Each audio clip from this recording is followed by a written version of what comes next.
বাংলাদেশের ভবিষ্যৎ নির্ধারণ করবে দেশটির জনগণই। ট্যামি ব্রুস ওয়াশিংটনে গতকাল মঙ্গলবার আয়োজিত এক সংবাদ সম্মেলনে মার্কিন পররাষ্ট্র দপ্তরের মুখপাত্র ট্যামি ব্রুস বলেছেন, বাংলাদেশের ভবিষ্যৎ কী হবে তা নির্ধারণ করবে বাংলাদেশের জনগণ নিজেরাই। এক সাংবাদিকের প্রশ্নের জবাবে তিনি এই মন্তব্য করেন। সাংবাদিকটি তার প্রশ্নে বাংলাদেশে ইসলামী চরমপন্থার উত্থান, বিক্ষোভকারীদের ওসামা বিন লাদেনের ছবি প্রদর্শন, মার্কিন ব্র্যান্ড KFC ও কোকা কোলার বিরোধিতা এবং ইহুদি বিদ্বেষের প্রসঙ্গ তোলেন। এর জবাবে ট্যামি ব্রুস বলেন, আমি আপনার বক্তব্য শুনেছি এবং আপনার উদ্বেগের প্রশংসা করি।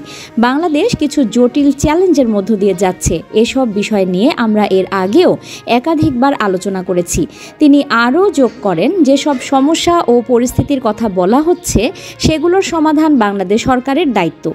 আমরা মনে করি এসব বিষয়ে বাংলাদেশি কর্তৃপক্ষের সঙ্গে সংলাপ অত্যন্ত গুরুত্বপূর্ণ।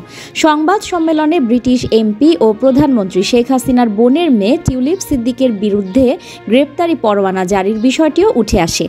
এ প্রসঙ্গে ব্রুস বলেন, এই পরোয়ানা বাংলাদেশের আদালতের সিদ্ধান্ত।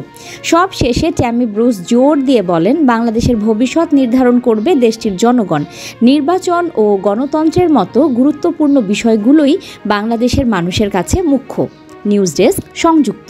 সাবস্ক্রাইব করে সংযুক্তের সঙ্গে থাকুন।